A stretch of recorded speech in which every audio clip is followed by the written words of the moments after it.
말씀은 우리 신약성경 예배소서 2장 1절부터 10절 말씀을 한번 같이 교독해 보도록 하겠습니다.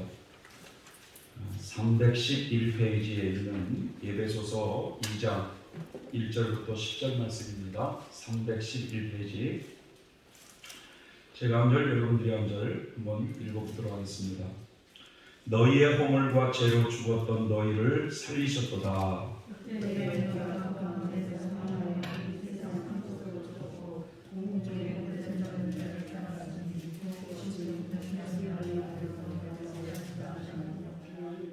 전에는 우리도 다 그 가운데서 우리 육체의 욕심을 따라 지내며 육체와 마음에 원하는 것을 하여 다른 이들과 같이 본질상 진노의 자녀이었더니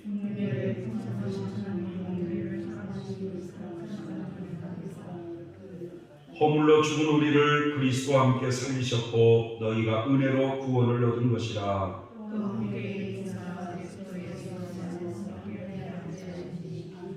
이는 그리스도 예수 안에서 우리에게 자비하심으로써 그 은혜의 지극히 풍성함을 오는 여러 세대에 나타내려 하심이니라.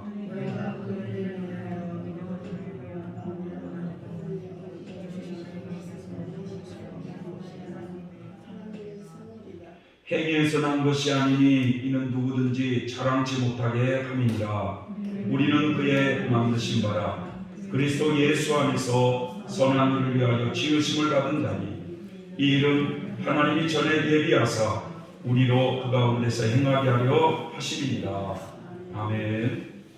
이 자리에 있는 모든 이들에게 하나님의 자비와 긍휼이 풍성하시길 예수님의 이름으로 축복합니다.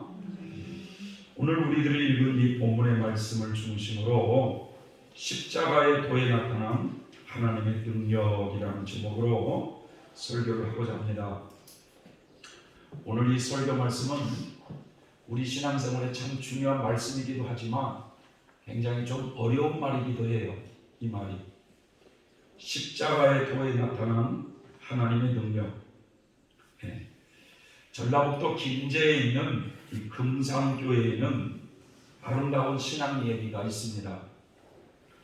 미국 선교사 이 테이트라고 하는 사람이 1905년에 이 조선에 선교사로 들어와서 이 전주의 선교 기지를 두고 말을 타고 다니면서 김제, 정읍, 전주 지역을 돌아다니면서 복음을 전했습니다. 당시에 말을 타고 다니는 선교 여행이었기에 말이 쉬어가는 이 마방에 자주 들렀고 그래서 자연스럽게 마방 주인이었던 이 김제에 있는 조덕삼이라는 사람에게 복음을 전하게 되었습니다. 이 조덕삼이라는 이 사람은 그 김제 그 지역의 유지였는데 이 선교사님을 통해서 복음을 받아들이고 너무 기뻐가지고 그 집안의 머슴이었던 이자익이라는 사람에게 너도 예수를 믿어라 해서 두 사람이 같은 날 이 선교사로부터 세례를 받게 됩니다. 이 이자익이라고 하는 사람은 경남 남해에서 6살의 부모를 잃고 고아로 살다가 입에 풀칠할 것을 찾던 중에 김제까지 굴러 들어와 가지고 이 조덕삼의 집에 머슴으로 일을 하고 있었습니다. 그 주인집 조덕삼이라는 사람이 먼저 예수를 믿으면서 너무 기쁜 나머지 머슴에게도 예수를 믿게 해서 1905년 10월 11일에 선교사님으로부터 두 사람이 함께 세례를 받게 되었던 것이죠. 그 후에 이 조덕삼이라는 사람의 집에서 교회가 시작이 됩니다. 그래서 차츰차츰 사람들이 모여들기 시작하면서 교회가 성장해서 약 50명쯤 되었을 때 장로님을 선출하자 해가지고 장로를 선출하게 됐어요. 그런데 두 사람이 추천이 되었는데 조덕삼이라는 이 주인 어른과 이자익이라고 하는 머슴 두 사람이 추천이 되었습니다. 그런데 놀랍게도 이 교인들이 투표한 결과 그 지방의 유지고 교인들의 식사 문제니 금산교회 재정을 모두 담당하고 있던 이 주인 조덕삼을 제치고 그 집의 모습인 이자익이 장로가 됐어요.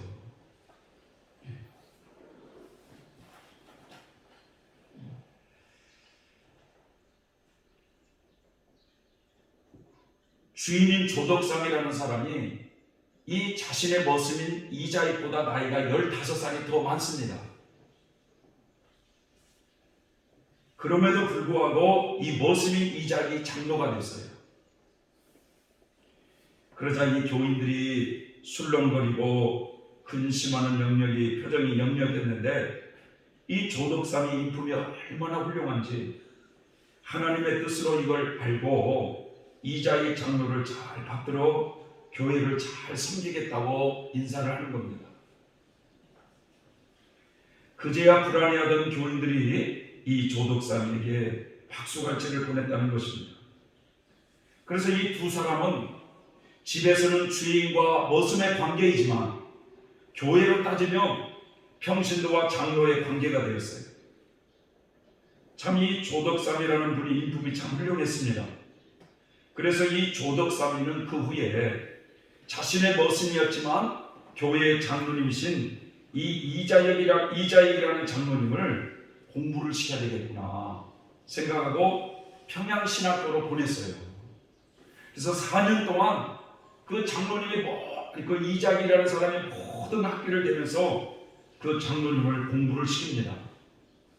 그러자 이 이자익이 신학을 마치고 목사가 된 후에 다시는 이 금산교회의 담임 목사님으로 청빙을 하게 된 거예요. 자기 집 머슴을 예수 믿게 하고 장로가 되게 하더니 이제는 그를 신학 공부까지 시켜 담임 목사로 청빙하면서 목사님을 잘 섬기면서 후대에 신앙의 본을 보여준 인물이 바로 이 조덕삼이라는 사람이에요. 그래서 이 이야기가 한국교회에 끊임없이 그 금산교회를 방문하는 거예요. 거기 가면 이 조덕삼의 집, 기와집이 있고 그 지와집 위에 교회가 시작되어서 그 담임 목사 이자익의 사진도 있고 조덕삼이의 사진이 있어요. 조덕삼이가 나중에 장로가 되어 임종할 때 그 이자익 목사님을 부르고 자녀들에게도 목사님을 잘 섬기라고 유언을 합니다.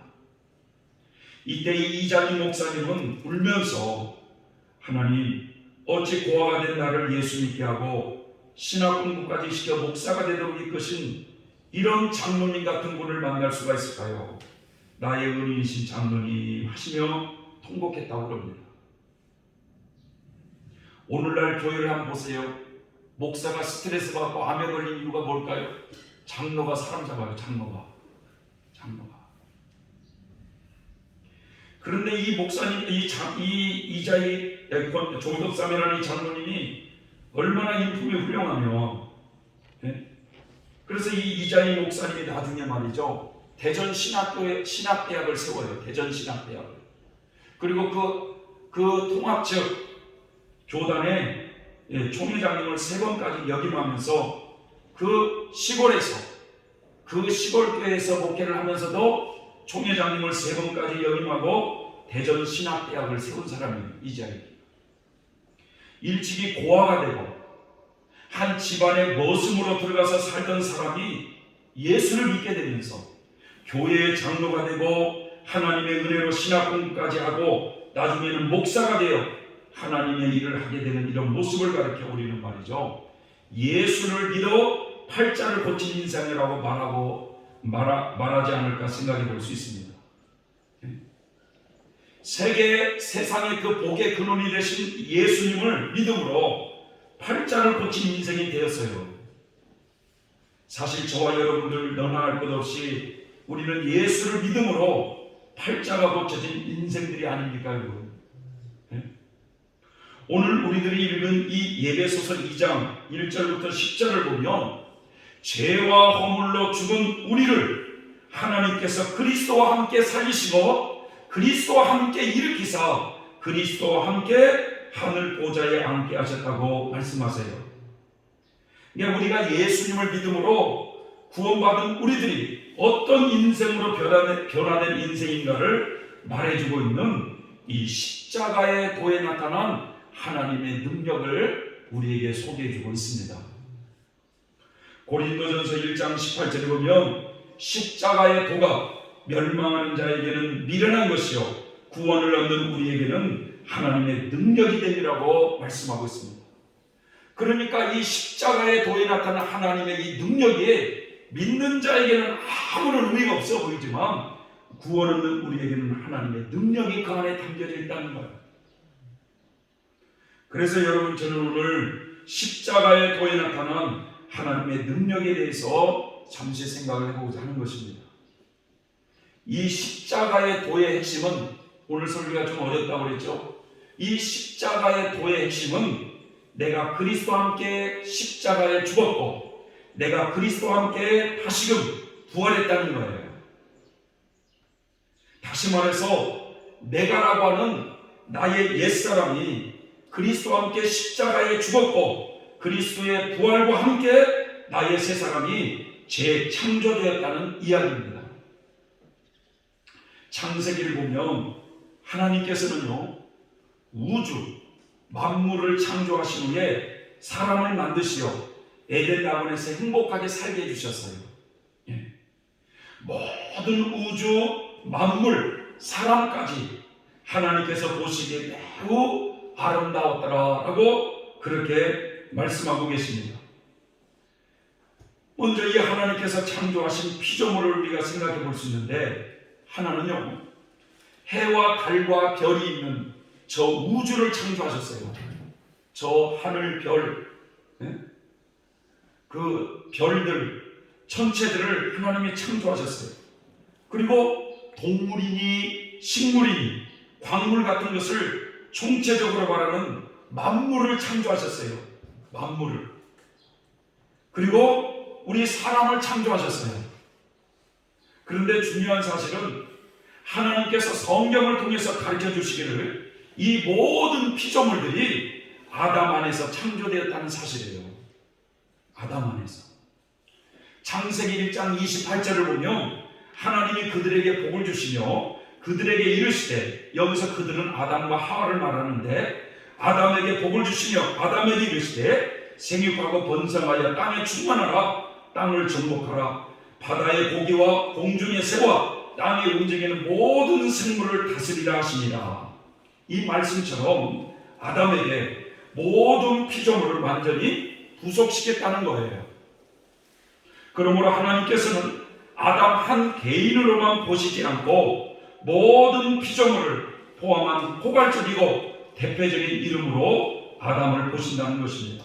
그래서 이 아담을 말이죠, 첫째 아담이라고 부르는 거예요. 첫째 아담. 고린도전서 15장 45절을 보면 첫째 아담이라는 말씀이 나오고 마지막 아담이라는 말씀이 나와요. 그런데 이 첫사람 아담은 하나님께서 금지하신 선악과를 따먹음으로써 하나님의 뜻을 거역한 결과 에덴 나원에서 추방을 당하고 저주를 받는 몸이 되었습니다.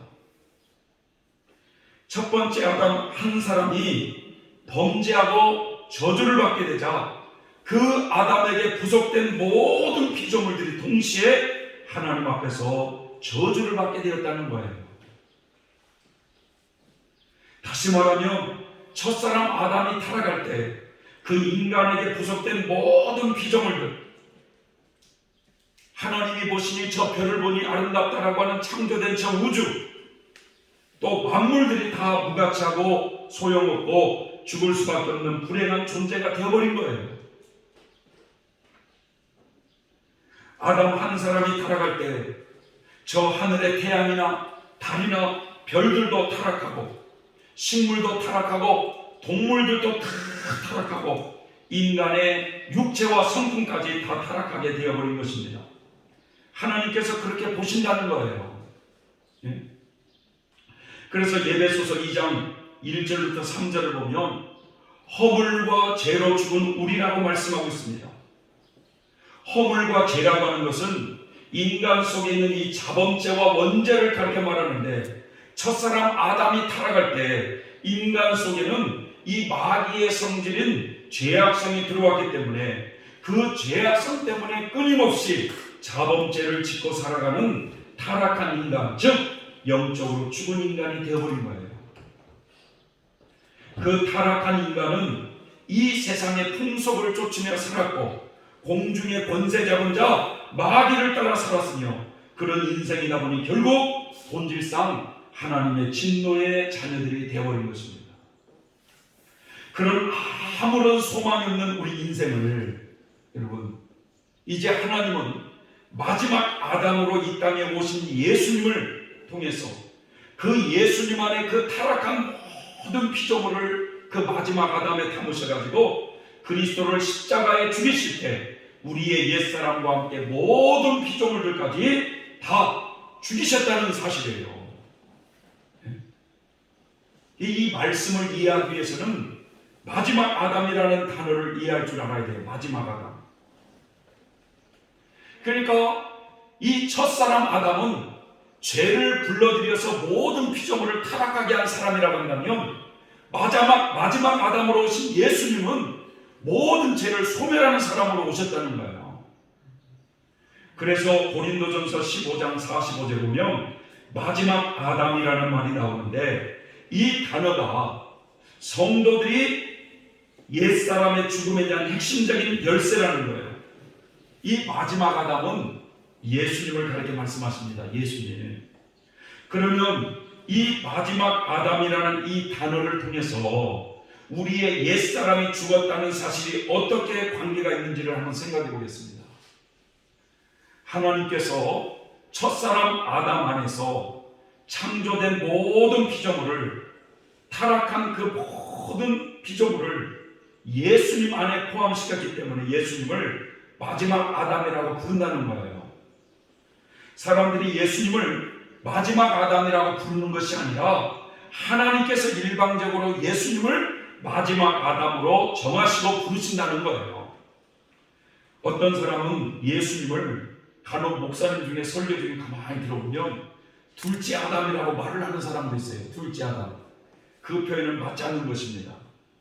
둘째 사람이라는 말은 성경에 나와요. 둘째 사람. 그런데 둘째 아담이라는 단어는 없어요.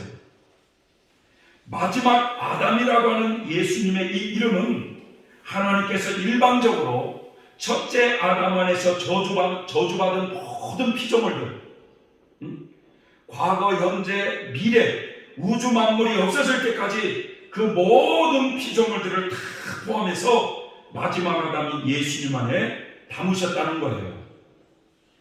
그 저주받은 모든 피조물들을 마지막 아담이신 예수님 안에 담으셔서 십자가에 못 박아 죽이셨다는 것입니다. 그때 예수님 안에 담겨진 모든 피조물들이 예수님의 십자가의 죽으심과 함께 죽었다는 사실을 성경은 우리에게 가르치고 있어요.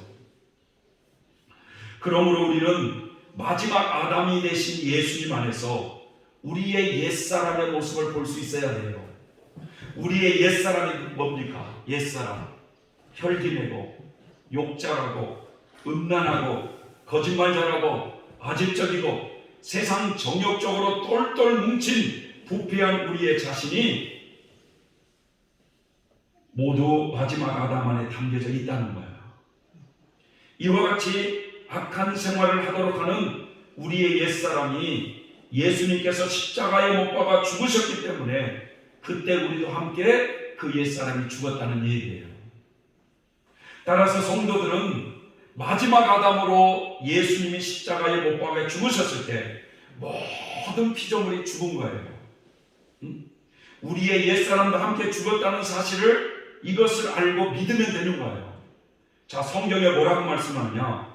갈라디아서 2장 20절에 그 말씀을 잘 들어보세요. 내가 그리스도와 함께 십자가에 못 박혔나니 라고 했잖아요. 이게 나의 옛사람이 그리스도와 함께 십자가에 못 박혔나니 그런 뜻이에요. 그런즉 이제는 내가 산 것이 아니요 오직 내 안에 그리스도께서 사신 것이라. 이제 내가 육체 가운데 사는 것은 나를 사랑하사 나를 위하여 자기 몸을 버리신 하나님의 아들을 믿는 믿음 안에서 사는 것이라. 그러니까 이 옛사람이라고 하는 것이 뭡니까? 겉사람이라고도 하고 자기라고도 하죠. 이 옛사람이 그리스도와 함께 십자가에 못 박혀 죽었다는 거예요. 로마서 6장 6절에도 우리가 알거니와 우리 옛사람이 예수와 함께 십자가에 못 박힌 것은 죄의 몸이 멸하여 다시는 우리가 죄의 종로로 타지 아니하려 함이니 라는 말씀이 있어요. 이처럼 사도 바울은 우리의 옛사람이 예수와 함께 십자가에 못 박혀 죽었다고 선언하고 있어요. 그러므로 성도들은 이것을 믿고 나의 옛사람이 예수님과 함께 2000년 전에 죽었다고 하는 것을 믿고 세례를 받아야 되는 것입니다. 세례라고 하는 것이 물속에 자신의 몸 온전히 담그지 않습니까? 그게 침례라고 그러죠. 침례. 그건 뭐냐? 나의 옛사람이 죽었다는 의미예요. 그것을 우리가 알고 세례를 받으면서 신앙생활을 시작해야 되는 것입니다. 자, 우리는 성도들이 옛사람을 비롯한 모든 피조물들이 마지막 아담이신 예수님의 죽으심으로 말미암아 완전히 죽었다는 사실을 알게 되었어요. 그런데 첫째 아담 안에서 창조된 이 모든 것이 마지막 아담 안에서 죽음으로 끝났다고 한다면 성도들의 믿음은 무익한 것에 불과해요. 석가모니나 공자님이나 소크라테스 같은 성현들처럼 육체가 죽음으로써 모든 것이 끝났다고 하면 기독교는 절망에 빠진 종교라고 할 수밖에 없습니다.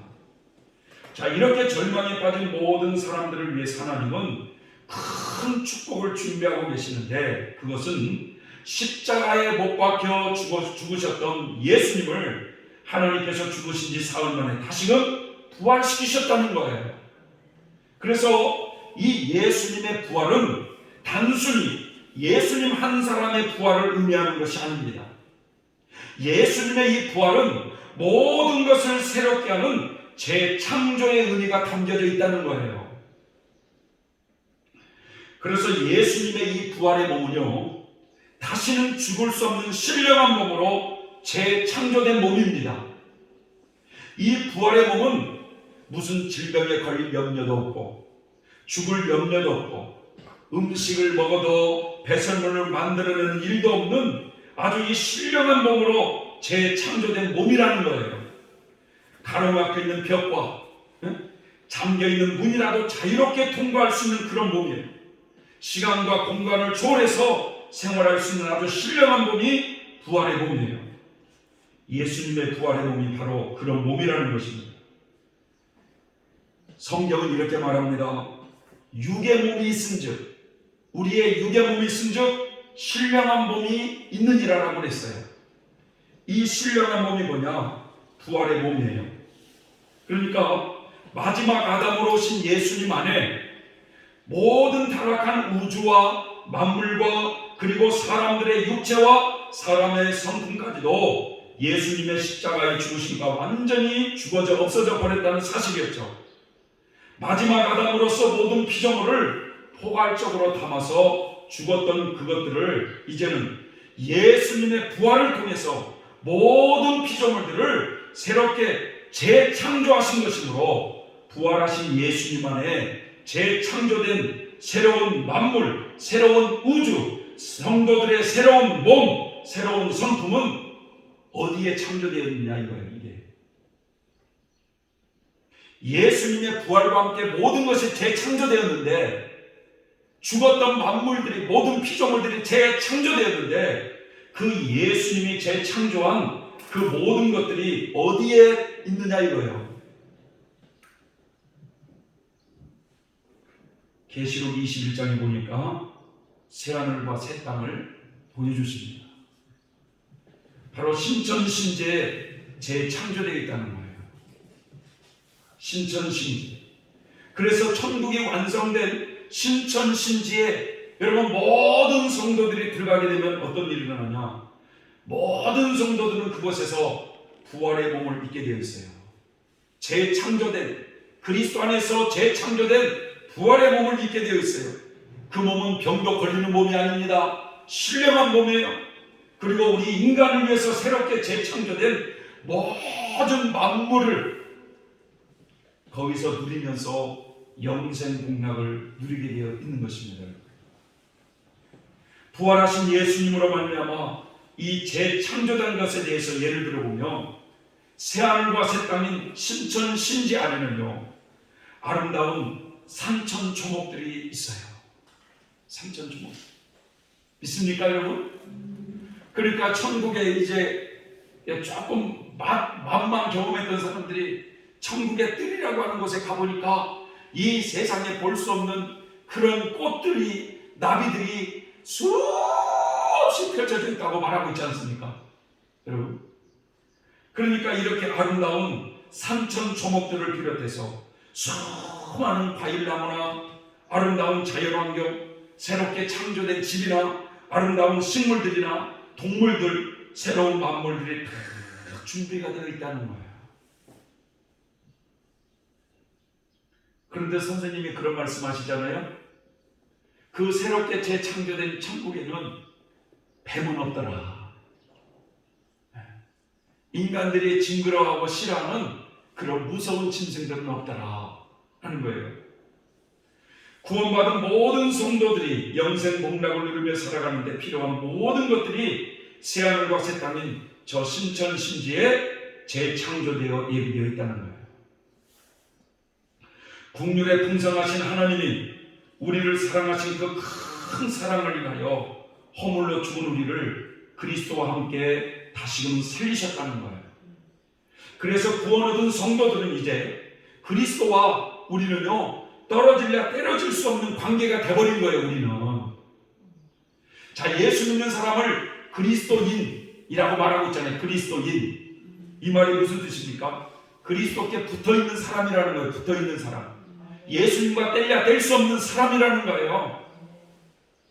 예수님 따로 나 따로가 아니라는 거예요.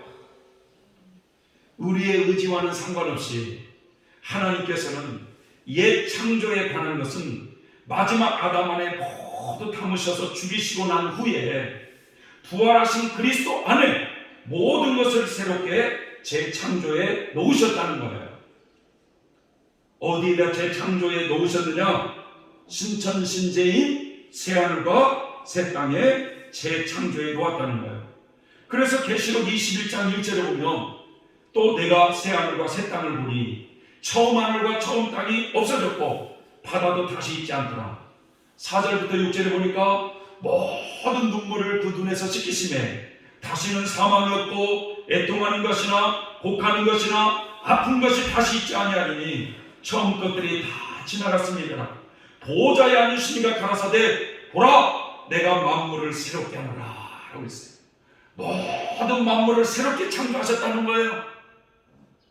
또 가라사대 이 말은 신실하고 참되니 기록하라 하시고 또 내게 말씀하시되 이루었도다. 나는 알파와 오메가요 처음과 나중이라.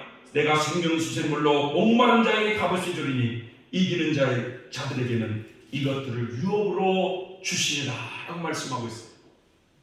새하늘과 새 땅인 신천신지에 여러분 우리의 몸이 아프고 싶어도 아플 수가 없는, 죽고 싶어도 죽을 수가 없는, 염려가 없는 완벽한 부활의 몸으로 준비해 놓으시고 새로운 만물도 예비해 놓으시고 우리의 새 생명과 새 상품도 그곳에 준비해 놓으셨다는 거예요. 너희가 그 은혜를 인하여 믿음으로 말미암아 구원을 얻었나니 이것이 너희에게서 난 것이 아니요 하나님의 선물이라. 그러니 너희는 이제 위의 것을 생각하고 땅의 것을 생각하지 말라. 이는 너희가 죽었고 너희 생명이 그리스도와 함께 하나님 안에 감추었음이니라 라고 말씀하고 있어요. 그래서 에베소서 2장 5절부터 6절 한번 읽어보세요. 거기에는 예수님과 함께 일어난 세 가지 중요한 사건이 기록되어 있습니다. 5절부터 6절에 2장 거기에 뭐라고 써드는지 한번 읽어보세요. 시작. 허물로 죽은 우리를 누구와 함께 살리셨고요? 그리스도와 함께 살리셨고 그리스도와 함께 살리셨다는 거예요. 그리스도가 함께 부활할 때 우리도 부활했다 이런 뜻입니다. 믿습니까 여러분? 그리스도와 함께 살리셨고 너희가 은혜를 구원을 얻은 것이라. 또 함께 어떻게 그리스도와 함께 어떻게 해요? 우리를 일으키사 또 그리스도 예수 안에서 함께 하늘에 앉히셨다. 이렇게 말씀하고 있어요. 잘 보세요.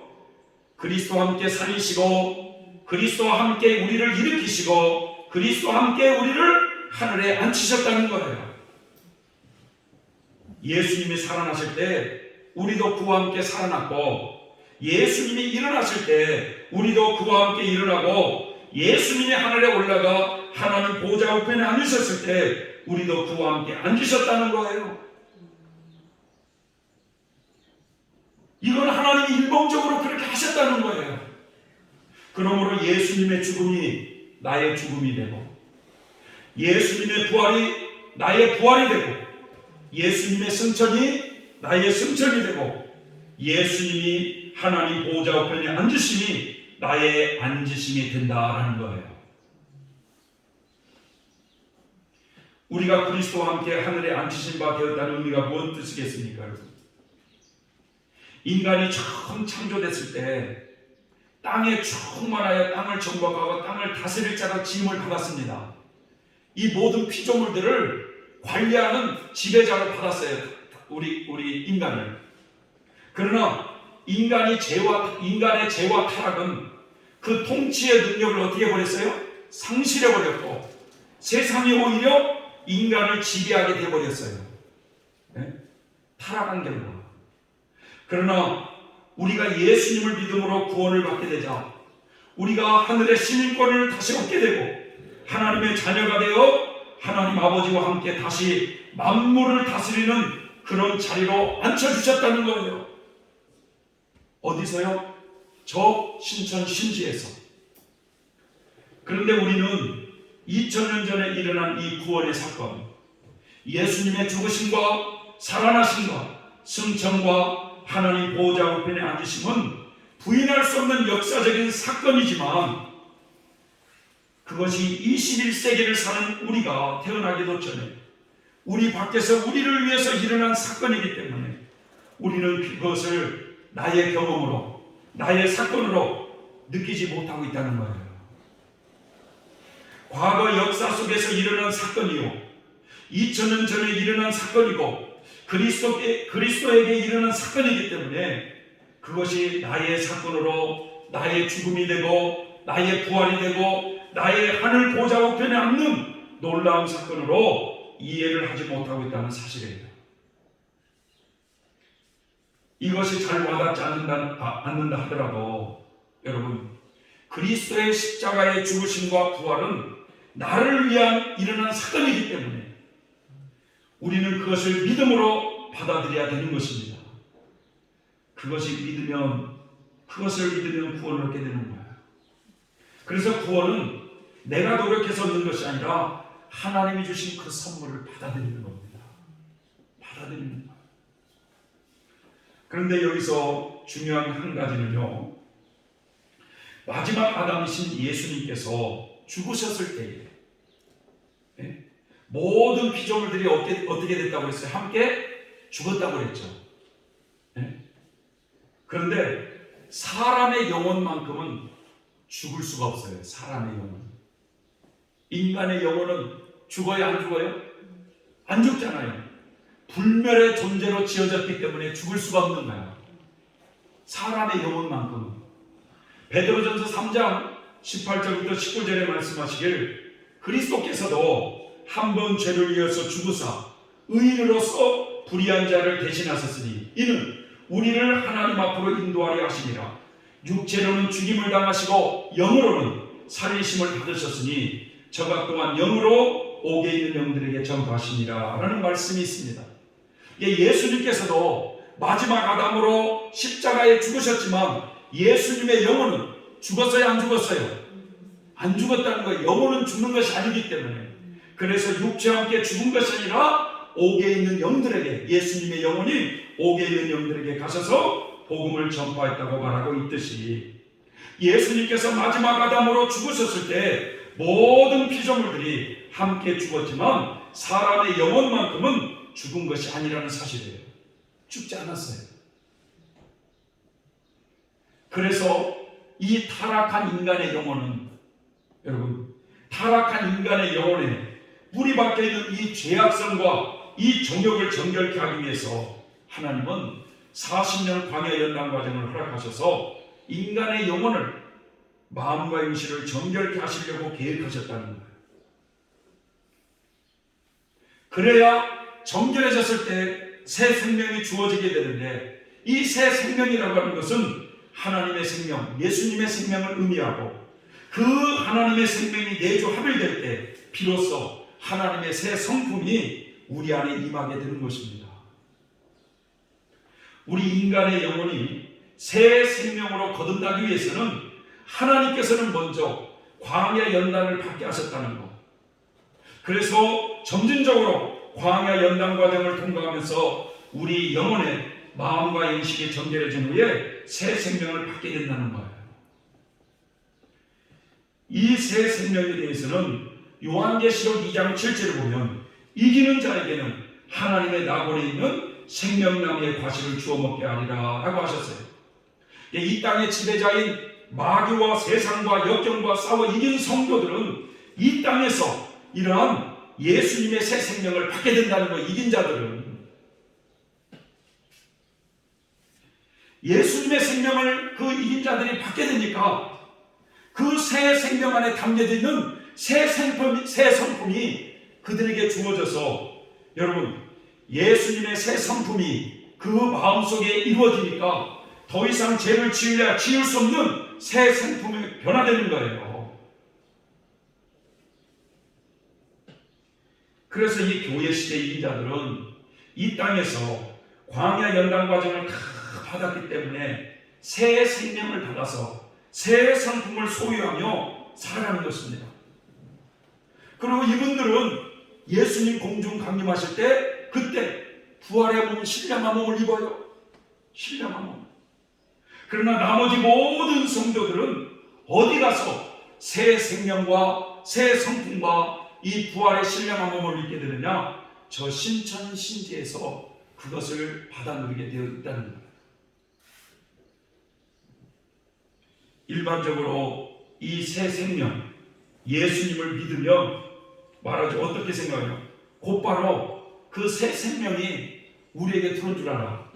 그래갖고 뭐라고 말씀합니까? 뭐라고? 이전 것은 지나갔으니 보라 새 것이 되었도다. 우리는 그리스도 안에서 새로운 뭐가 되었도다? 피조물이 되었도다. 말은 잘해요. 여러분, 예수님의 새 성품을 예수님 믿자마자 받았으면, 새 생명을 받았으면 우리 안에 새 성품이 이루어져야 되는 거예요. 그런데 예수님의 새 성품이 우리 안에 뭐 이루어집니까? 날마다 죄를 짓는 인간이. 예수님을 처음 믿으면 성령님이 우리 안에 들어오셔요. 그래서 예수님을 영접한 사람이란 누구든지 성령님이 우리와 함께하고 있습니다. 지금 믿습니까, 여러분? 그러니까 우리가 성령님이 나와 함께하고 있으니까 때로는 죄를 질 때 양심의 가책을 받게 되어 있는 거예요. 왜 그러냐? 성령이 그걸 지정해 주시는 거예요. 그런데 여러분, 그 성령님은 아직은 생명의 역할을 하지는 못하고 있는 거예요. 언제 생명의 역할을 하느냐? 광야 연단을 다 받아 마치고 영적 할례를 받아 가나안 땅에 들어가 생명 역할을, 그때 가나안 땅에 들어갈 때 생명 역할을 하는 거예요. 그러나 이 땅에서 광야 연단을 다 마치지 못한 성도들은 성령님이 생명 역할을 할 수가 없어요. 그래서 로마서 7장과 8장에서 사도 바울의 경험으로 이것을 증명하고 있는 거예요. 로마서 7장에서 계속 죄 때문에 괴로워하는 사도 바울이 어떻게 하면 예수님 안에서 거룩하게 살 수 있었을까? 그런데 로마서 7장에서 그가 뭘 고백합니까? 새 생명으로 거듭나지 못한 자신의 모습 속에서 오호라 나는 곤고한 사람이로다. 이 사망의 몸에서 누가 나를 건져내랴. 이 고백을 한 후에 로마서 8장 2절에 새 생명으로 거듭나서 새 성품이 된 사도 바울이 뭐라고 말씀합니까? 생명의 성령이 되기 죄와 사망의 법에서 너를 해방하였습니다. 이게 사도 바울이 그를 그렇게 괴롭혔던 죄와 사망의 법에서 해방된 경험을 한 것입니다. 이와 같이 완전히 그 예수님의 죽으심과 예수님의 부활은 모든 것을 완전히 없애버리고 완전히 새롭게 한 영혼이 완전 무결한 것으로서 성도들은 이렇게 큰 복을 받게 되는 거예요. 우리가 대부분의 성도님들은 십자가를 생각할 때 어떤 생각을 하냐면 속죄 제물로 나의 죄를 위해서 죽으신 예수님, 이걸 많이 생각하잖아요. 우리 십자가를 생각할 때. 그러나 그런 면도 있지만, 속죄론적인 십자가의 도도 있지만, 창조론적인 십자가의 도로서 그 첫사람 아담에게서 타락한 모든 것을 마지막 아담으로 오신 예수님 안에 담으셔서 이렇게 모든 피조물을, 타락한 피조물을 죽이셨고, 예수님의 부활하심으로 모든 것을 새롭게 하셨다고 하는 이 창조론적인 십자가의 도도 우리는 이해할 줄 알아야 된다는 거예요. 그래서 여러분, 마지막 아담 되신 예수 그리스도 안에서 하나님께서는 엄청난 일을 해놓으신 거예요. 하나님께서 일방적으로 그렇게 해놓으신 것입니다. 그러니까 부활하신 예수 그리스도를 몸을 생각하지 않고는 여러분, 저 영원한 신천지를 생각할 수 없어요. 부활하신 예수님 안에 그 새로운 새하늘과 새 땅이 담겨져 있는 거예요. 그래서 로마서 10장 36절에 보면 이는 만물이 주에게서 나오고 주로 말미암고 주에게로 돌아갑니다. 이 말씀은 하나님께서는 모든 만물의 주체가 누구인지를 확실하게 말하고 있는 거예요. 모든 만물을 창조하신 근원이 누구이고 그 모든 만물을 누구에게 돌리시는지를 알 수가 있습니다. 여러분, 모든 만물의 근원과 주체는 바로 예수 그리스도이십니다. 부활하신 그리스도께서 저 하늘에 다 가지고 올라가셨으니까, 부활하신 그리스도 안에 담겨져 있으니까, 즉 새로운 하늘과 새 땅과 모든 것들이 하나님 우편에 앉아 계신 그리스도 안에 담겨져 있으니까 하늘에 계신 그 그리스도를 바라보고 위의 것을 찾으라고 성도들에게 권면하고 있는 거예요. 거기 안에 새 생명이 있고 그 새 생명 안에 새 성품이 있고 그 안에 모든 새로운 피조물 만물들이 담겨져 있으니까 성도들은 이제 골로새서 3장 3절에 위의 것을 생각하고 땅의 것을 생각하지 말라. 이는 너희가 죽었고 너희 생명이 그리스도와 함께 하나님 안에 감추었느니라. 하나님 안에 감추어져 있대요. 우리의 생명이. 우리 생명이신 그리스도께서 나타나실 그때 너희도 그와 함께 영광 중에 나타나리라. 이게 부활하신 예수님 안에 감추어져 있다는 거야. 모든 것이. 하나님께서 새 생명을 감추어 두셨는데 그것을 우리 것으로 확보해 놓으셨어요. 그래서 여러분, 이제 출애굽을 해서 구원받은 모든 성도는 반드시 그리스도 안에서 그 확보해 놓으신 것을 우리에게 주어주시게 됐다는 걸 믿음으로 바라볼 줄 알아야 된다는 거예요.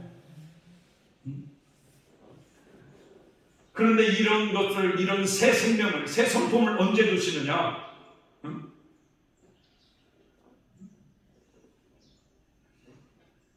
바로 우리가 광야의 날을 다 마치고 나면 감추었던 그 만나를 주시게 되어 있어요. 그런데 이 땅에서 그것을 새 생명을 받아서 새 성품으로, 죄를 지으려 지을 수 없는 새 성품으로 변화된 사람이 교회 시대 이긴 자 14만 4천밖에 안 돼요. 그래서 그분들을 만물을 새롭게 하는 저 신천신지의 기업으로 그들에게 주어버린 거예요. 천국을 기업으로 주어버렸어요. 누구에게? 이기신 분들. 그러니 여러분, 고린도후서 5장 17절에 보면 그런즉 잘 들어보세요. 누구든지 그리스도 안에 있으면 새로운 피조물이다. 이전 것은 지나갔으니 보라 새 것이 되었다. 여기서 그리스도 아니라고 하는 것, 그리스도 아니라고 하는 것은 바로 마지막 아담 안에서 우리의 옛사람과 아담 안에서 창조된 모든 피조물이 다 죽었고 부활하신 그리스도 안에서 모든 것이 새롭게 재창조되었다는 의미인 것입니다. 그러니까 이 바울 서신이 그리스도의 안, 그리스도 예수와 함께라고 하는 이 말이 얼마나 위대하고 감사하고 중요한지 우리 알아야 돼요.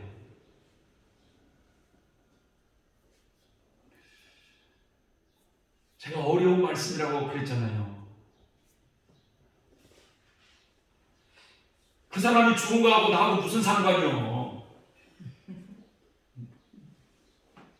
여러분, 이렇게 생각하면 안 됩니다. 우리는 지금까지 마지막 아담으로 오신 예수님께서 우리의 옛사람을 비롯하여 첫사람 아담으로 인해서 타락한 모든 피조물들을 마지막 아담에 담으셔서 십자가에 죽으시고 그 예수님의 부활을 통하여 모든 것을 재창조하신 십자가의 도에 나타난 하나님의 능력에 대해서 생각해 보았어요. 예수님의 부활 안에 재창조된 이 모든 것이 저 신천신지, 즉 새하늘과 새 땅에 완벽하게 준비되어 있다는 것을 우리는 믿으시고, 성도들은 항상 위의 것을 생각하고 위의 것을 바라보며 살아가는 신앙생활을 해야 된다는 거예요. 생각하는 것이 맨날 땅의 것만 생각하고, 어떻게 하면 땅의 것을 투자해가지고 돈을 많이 벌까? 땅의 것만 바라보고 살아가는 것은 사실 믿음이 없는 사람들입니다, 여러분. 그것은 그리스도인이 아니에요, 여러분. 진짜 그리스도인들은요, 땅의 것이 아니라 위의 것을 바라봐야 돼요. 왜? 그 위의 것에 우리 것이 다 준비되어 있으니까. 할렐루야. 믿습니까, 여러분? 얼마 전에 우리가 그 상주에 있는 어느 사모님의 신앙 간증, 천국 간증을 오후에 살짝 봤어요. 그거 보신 분도 있고 안 보신 분도 있지요. 그런데 그 사모님의 천국 간증이 여러분 생각이 납니까? 자신의 몸이 어주 우주를 통과해가지고 천국에 탁 들어갔는데 그곳이 진짜라는 것이 확 경험적으로 느껴지더라는 거예요. 천국이. 이 세상의 나그네의 삶, 성경에 왜 나그네라고 했는지, 지나가는 왜 나그네라고 했는지, 없어지는 안개와 같으라고 말을 했는지, 천국에 가보니까 그것이 경험적으로 깨닫게 되더라는 거예요. 그런데 말이죠, 그것이 너무 좋은데 자기 목사님은 교회를 이 땅에 지겠다고 교회 설교들을 손에 쥐고 계속해서 땅만 바라보더라는 거예요. 목사님, 여기를 좀 보세요, 여기를 보세요. 좀 그래도 그 목사님은 그 말을 듣지 아니하고, 어떻게 하면 이 땅에 교회를 지을까 땅에 그만 관심을 가고 있을 때 사모님이 너무 안타까워하는 그 간증의 모습이 여러분 기억납니까?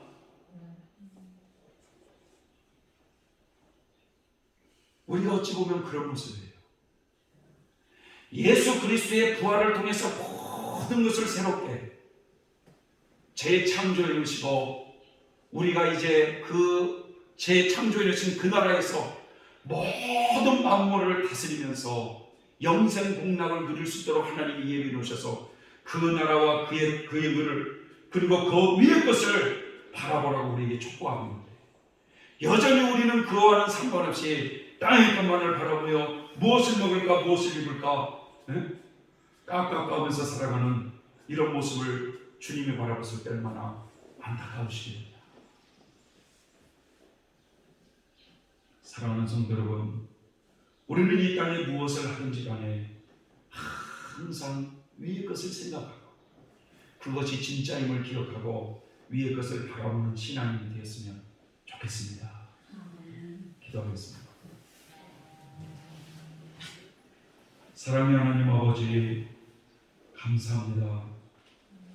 참 마지막 아담이신 그리스도와 함께 우리를 십자가에 죽이시고 우리를 그리스도와 함께 살리시고 그리스도와 함께 일으키사 예수 그리스도 안에서 함께 하늘에 앉혀주시니 진심으로 감사하고 감사를 드립니다. 항상 위의 것을 바라보면서 위의 것을 소망하며 살아가는 깨어있는 그리스도인들이 되어질 수 있도록 우리 모두를 축복해 주시옵소서. 예수님의 이름으로 기도를 올려옵나이다. 아멘.